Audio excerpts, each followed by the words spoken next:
Ini kadang orang jamaah umroh ini lebih banyak membeli tasbih daripada bertasbih. Tasbih kayu tak jadi, koka tak jadi, plastik tak jadi, batu tak jadi, pilih, memilih tasbih 1 jam. Bertasbih beli tasbih 100 biji, semuanya untuk tamu. Kasih ke tamu 99, tinggal 1 gantungan ke mobil. Mobil bertasbih. Makanya banyak mobil masuk surga nanti. Yang punya masuk neraka. Nauzubillah. Ini bukan jamaah umroh ini jamaah yang di tempat lain. Kalau yang ini baik-baik semua. Saya masih muda Pak Ustadz, malulah kalau saya bertasbih pakai tasbih itu Pak Ustadz, ditengok orang riak segala macam. Pakai tasbih digital yang dicucukkan ke tangan. Allahumma sholli ala sayyidina Muhammad wa ala ali sayyidina. Allahumma sholli ala sayyidina Muhammad. Pelan-pelan. Saya bingung nengok orang selawat cepat kan.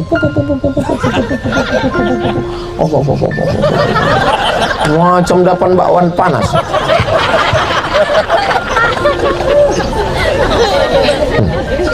Apalah orang ini cepat-cepat kali selawat. Rupanya mau ngejar angka 1000.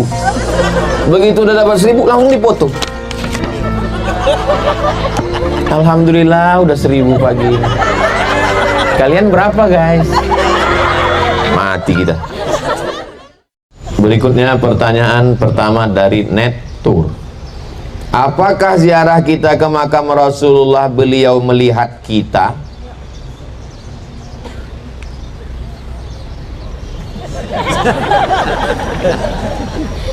Wa qul i'malu, beramallah kamu. Fasayarallah, yang melihat amal kita itu pertama Allah. Wa rasuluhu, Rasulullah. Rasul melihat atau tidak? Bukan kata saya, Allah mengatakan. Wa rasuluhu, Rasulullah melihat. Wal mu'minun, orang beriman. Orang beriman yang mana? Ayah saya, emak saya yang sudah meninggal menengok saya berziarah ke makam Rasul. Kira-kira mereka senang atau tak senang? Dalil yang kedua, inna salatakum ma'rudatun alayya, ketika kalian bersalawat bersalam kepadaku maka sampai kepadaku. Lalu kata sahabat itu bukan orangnya diam aja. Sahabat itu bertanya, kaifa salatuna ma'rudatun alayka wa qad arimta, bagaimana mungkin kau bisa menengok kami padahal kau sudah mati dimakan cacing tanah, sudah hancur. Apa kata Nabi? Innallaha harramal arda ajsadal anbiya, Allah mengharamkan tanah memakan jasad Nabi. Jasad Nabi tak dimakan cacing tanah. Kira-kira Nabi menengok kita atau tidak? Menengok. Apakah dia membalas salam kita? Membalas. Begitu kita katakan assalamualaikum ya Rasulullah, Nabi menjawab salam semua, tentu dengan ilmu Allah, dengan cara Allah menjawab salam. Maka kita pun mendapat 3 salam. Waalaikumsalam warahmatullah wabarakatuh. Itulah mengapa Abdullah bin Umar kalau dia pulang dari musafir dia tidak pulang ke rumah. Abdullah bin Umar, anak Umar bin Khattab, kalau dia pulang musafir dia tidak pulang ke rumah. Dia langsung datang ke kubur Nabi mengucapkan salam. Assalamualaikum ya Rasulullah. Boleh berkali-kali Pak Ustaz? Boleh. Assalamualaikum ya Rasulullah, assalamualaikum ya Habibullah, assalamualaikum ya khaira khalqillah, assalamualaikum ya safwatullah, assalamualaikum ayuhan nabiy.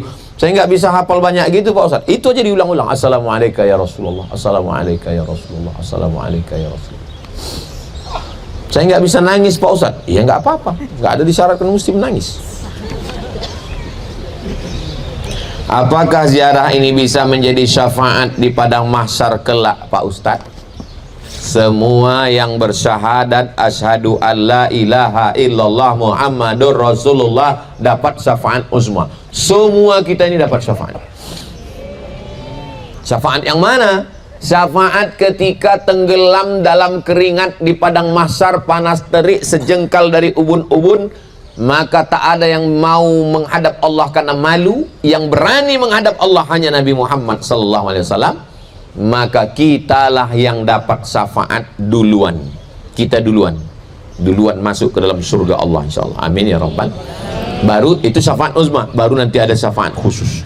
Jadi kalau yang dimaksud syafaat uzma, syafaat umum, semua umat Nabi Muhammad dapat. Adapun syafaat khusus, salah satunya adalah banyak bersolawat. Allahumma sholli ala sayyidina Muhammad wa ala ali sayyidina Muhammad. Ini kadang orang jamaah umroh ini lebih banyak membeli tasbih daripada bertasbih. Tasbih kayu tak jadi, koka tak jadi, plastik tak jadi, batu tak jadi, pilih, memilih tasbih 1 jam. Bertasbih, beli tasbih 100 biji, semuanya untuk tamu. Kasih ke tamu 99, tinggal 1 gantungan ke mobil. Mobil bertasbih. Makanya banyak mobil masuk surga nanti. Yang punya masuk neraka. Na'udzubillah. Ini bukan jamaah umroh ini jamaah yang di tempat lain. Kalau yang ini baik-baik. Saya masih muda Pak Ustadz, malulah kalau saya bertasbih pakai tasbih itu Pak Ustadz, ditengok orang riak segala macam. Pakai tasbih digital yang dicucukkan ke tangan. Allahumma sholli ala sayyidina Muhammad wa ala ali sayyidina Muhammad. Allahumma sholli ala sayyidina Muhammad. Pelan-pelan. Saya bingung nengok orang selawat cepat kali. Macam dapan bakwan panas.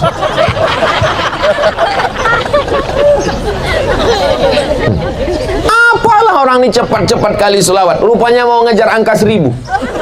Begitu udah dapat 1000 langsung dipoto. Alhamdulillah udah 1000 pagi ini. Kalian berapa guys?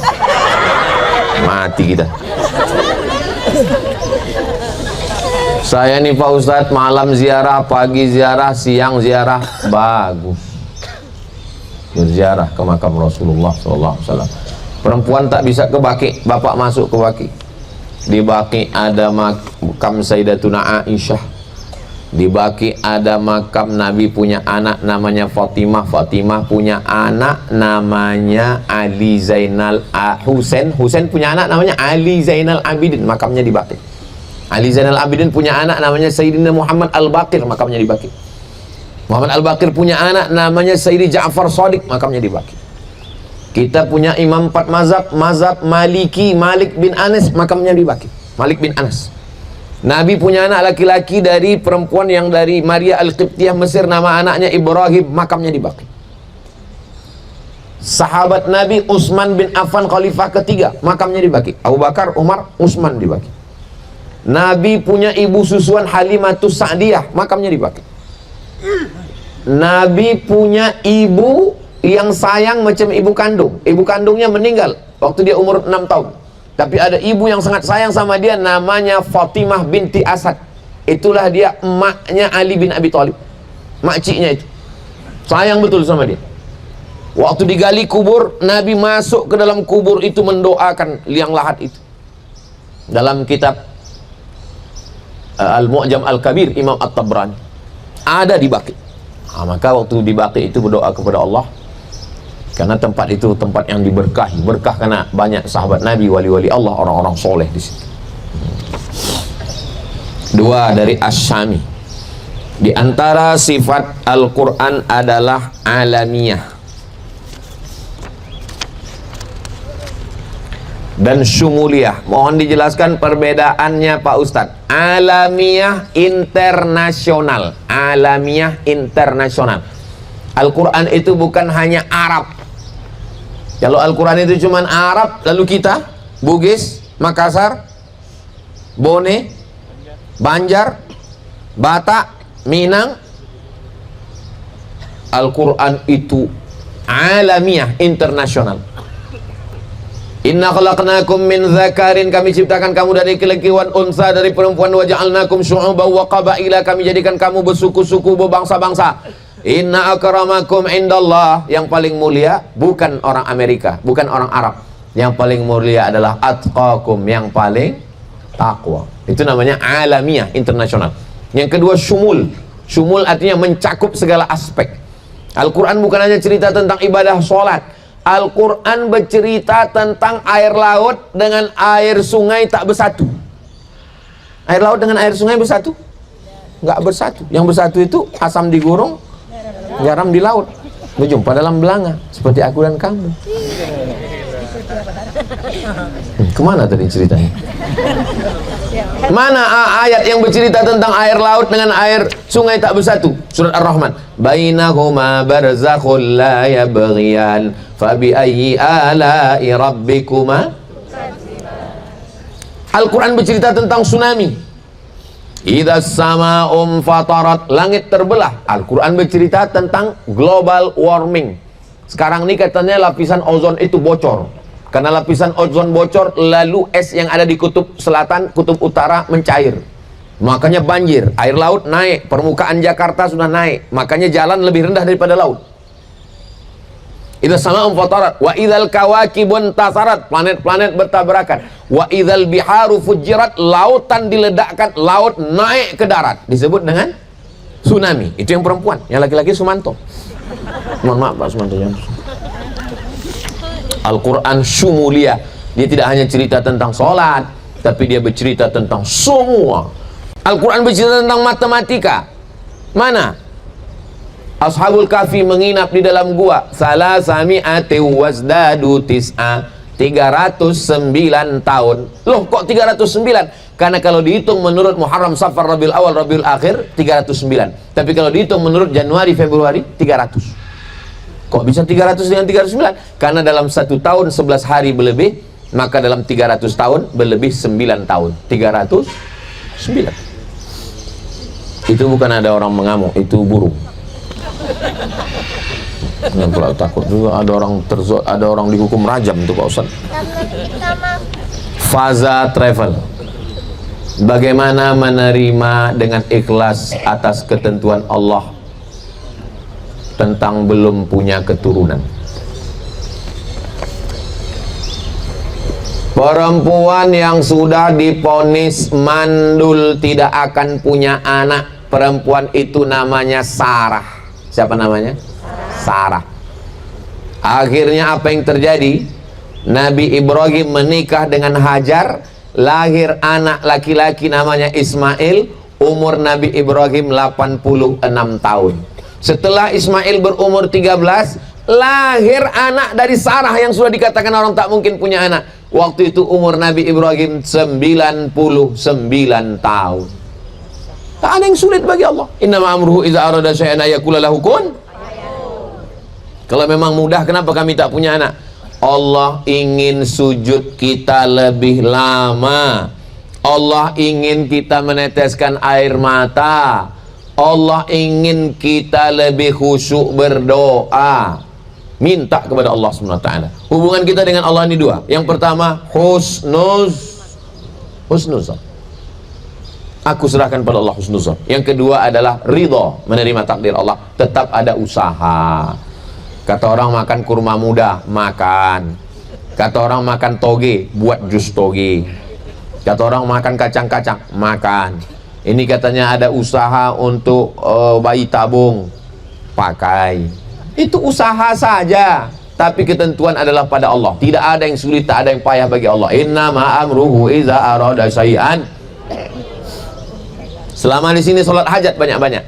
Usolli sunnatal hajat. Hajatnya supaya diberikan keturunan. Baca Yasin. Pas pada ayat innama amruhu iza arada syai'an ayaqula lahu kun fayakun. Mintakan berkat kun fayakun. Waktu ziarah ke makam Nabi, aku memohon kepada Engkau ya Allah. Mohonnya kepada Allah. Aku mohon kepada Engkau ya Allah, berkat kemuliaan Nabi Muhammad, berikanlah aku anak yang soleh dan soleh. 4. Madian travel. Kata Madian, ada faza, ada al-zafa. Jadi travel kita ini jangan sampai salah naik bis. Bapak apa? Faza, rupanya al-zafa. Bagaimana tawaf berputar berlawanan arah jarum jam? Matilah dipijak orang tuh. Cobalah, cuma melawan jarum jam. Apa makna tawaf berputar? Oh, maksud dia bukan orang berputar. Kenapa tawaf itu berputarnya melawan jarum jam? Kenapa tawaf itu berputarnya tidak 1, 2, 3, 4, 5, 6, 7? Perputaran malaikat di atas ada namanya Al-Baitul Ma'mur. Malaikat itu berputar di atas. Perputarannya juga ke kiri. Malaikat yang berputar itu di atas kiri. Ini matahari. Di samping matahari ini bumi, bulan, Neptunus, Merkurius, Pluto, Mars. Itu juga berputarnya ke kiri. Dan kita di samping Ka'bah juga berputarnya ke kiri. Jadi bukan cuma kita yang berputar, ada 3 yang berputar. Yang pertama, malaikat di samping Baitul Ma'mur. Kedua, planet-planet di samping matahari. Ketiga, kita. Jadi ketiga-tiganya putarannya sama, mengikut putaran itu. Jantung tuh letaknya di kanan atau di kiri? Kalau saya kadang-kadang di kanan Pak Ustaz, tergantung di mana suami saya. Kalau suami pas di kanan, dia pindah ke kanan. La ilaha illallah. Romantisnya lah pula ibu nih. Jantung di kiri. Jadi salah satu kata ulama kenapa berputar tuh ke kiri, karena mendekatkan jantung. Karena kalau jantung ini sudah baik, ala fil jasadi mudghah. Idza salahat salahal jasadu kulluh wa idza fasadat fasadal jasadu kulluh. Kalau kita berputar ke kanan, jantung kita di kiri, kita ke kanan. Tapi kalau mendekatkan jantung kepada pusat pengaturan alam semesta, mendatangkan ketenangan. Subhanallah walhamdulillah wa la ilaha illallah wallahu akbar. Nabi tak ada mengasih alasan, Quran pun tak ada. Karena tak ada di Quran, tak ada di hadis, maka ulama memberikan jawaban menurut akal pikiran mereka. Itu salah satu jawabannya. Udah keluar kartu kuning.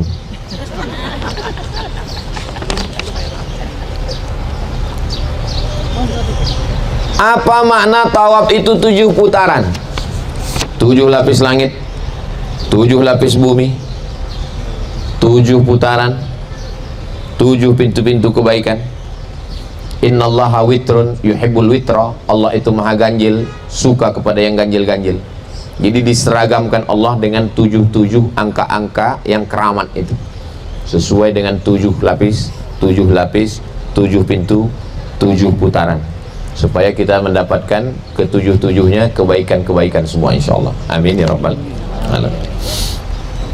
Yang kelima dari PDA, dalam Islam ada perbedaan pendapat di antara ulama tentang interpretasi Quran dan hadis. Bagaimana kita menentukan mana yang benar?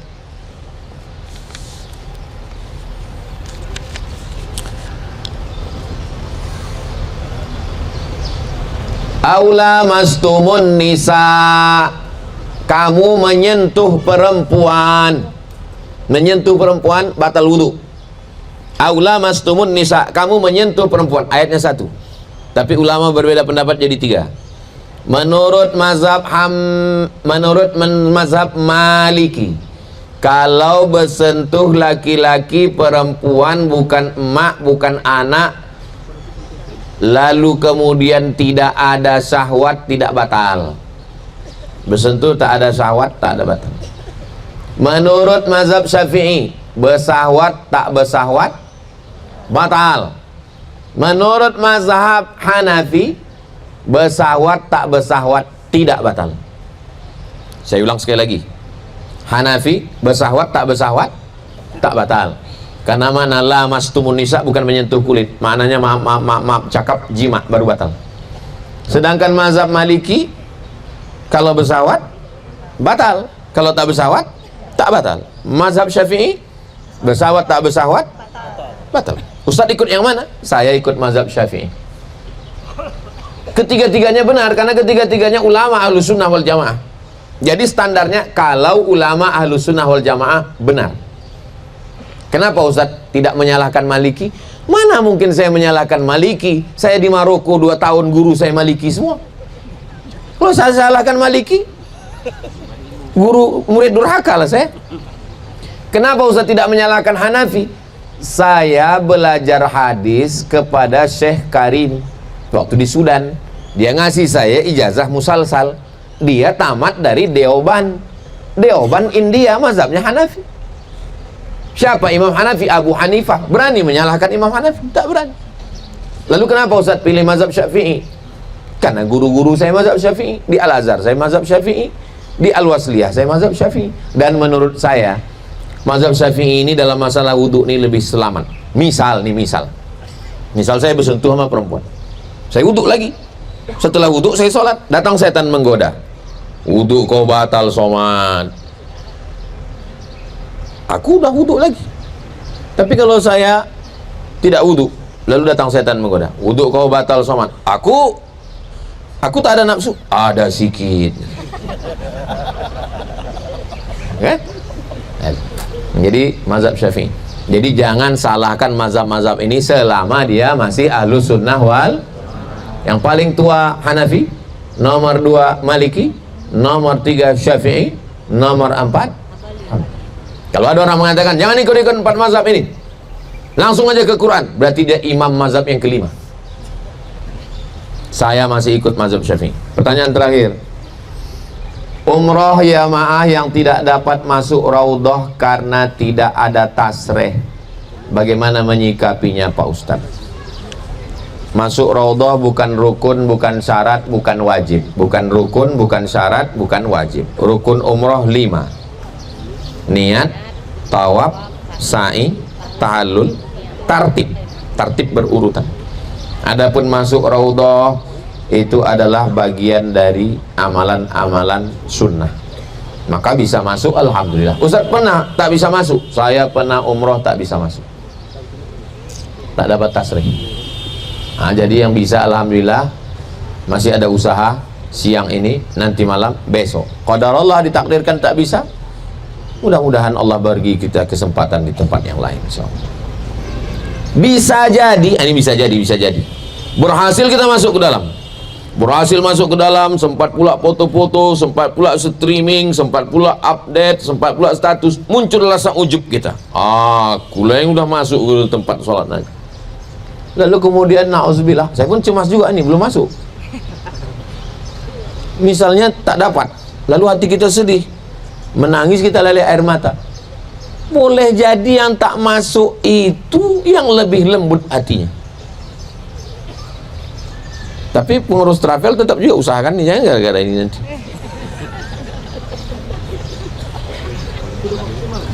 Kita usaha maksimal, tapi masalah masuk tak masuk, saya pun pernah mengalami tak masuk. Nah, jadi mudah-mudahan yang masuk tetap dapat kebaikan, yang tak masuk pun juga dapat kebaikan, insyaallah. Amin ya rabbal. Ala hazihin niyah, untuk niat yang baik-baik, mudah-mudahan kita diberikan keluarga sakinah mawaddah warahmah, anak keturunan soleh dan solehah, dapat rezeki yang berkah, bisa berhaji ke Baitullah dan umrah, sehat walafiat zahir dan batin. Ala hazihin niyah, al-Fatihah. A'udzubillahi minasyaitonirrajim. Bismillahirrahmanirrahim. Alhamdulillahirabbil alamin arrahmanirrahim maliki yaumiddin. Iyyaka na'budu wa iyyaka nasta'in. Shiratal mustaqim. Shiratal ladzina an'amta 'alaihim ghairil maghdubi 'alaihim waladdallin. Amin. La tada'lana dzamban illa ghafarta. Pulang kami dari umrah ini bersih dari segala dosa-dosa. Wala dainan illa qadaita. Tolong kami lepas dari hutang piutang riba. Wala maridan illa syafaita. Saudara kami yang sakit-sakit, angkat penyakitnya, sehatkan ya Allah. Wala mayitan illa rahimta. Yang sudah meninggal dunia, lapangkan kuburnya, ampunkan semua silap salah dosa. Wala aiban illa satarta. Segala aib cacat kami tutupi di dunia dan di akhirat ya Allah. Wala raghiban illa anjabta. Yang belum ada keturunan, berikan keturunan anak yang soleh solehah, penghafal Quran, mujahid fi sabilillah. Wala aziban illa zawajta. Yang belum berjodoh, berikanlah jodoh yang baik-baik, orang-orang baik, suami baik, istri yang baik, soleh solehah. Wala musafiran illa wasaltah. Yang musafir sampaikan ke tujuan dengan selamat ya Allah. Wala mumtahinan illa najahta. Yang ujian berikan kelulusan dengan nilai yang terbaik. Rabbana fir lana dzunubana wa liwalidayna wa limasyayikhina wa liman ahsana ilaina wa li jami'il muslimina wal muslimat. Allahumma aftah bainana wa baina qaumina bil haqqi wa anta khairul fatihin. Rabbana atina fid dunya hasanah wa fil akhirati hasanah wa qina adzabannar. Wa sallallahu ala sayyidina Muhammad wa ala alihi wa sahbihi wasallam. Walhamdulillahi rabbil alamin. Taqabbalallahu minkum minna wa minkum taqabbal ya karim. Terima kasih segala perhatian, mohon maaf segala kesilapan dan kekhilafan. Aku lu qauli hadza astaghfirullah li wa lakum. Kita akan berangkat umrah, kita akan tawaf, sa'i dan tahallul, dan kita ada tabligh akbar lagi nanti di Makkah. Mudah-mudahan Allah berikan kita kesehatan zahir batin. Banyak kata-kata saya ini menyinggung perasaan Bapak Ibu, saya mohon maaf. Mau Bapak Ibu maafkan saya? Terima kasih.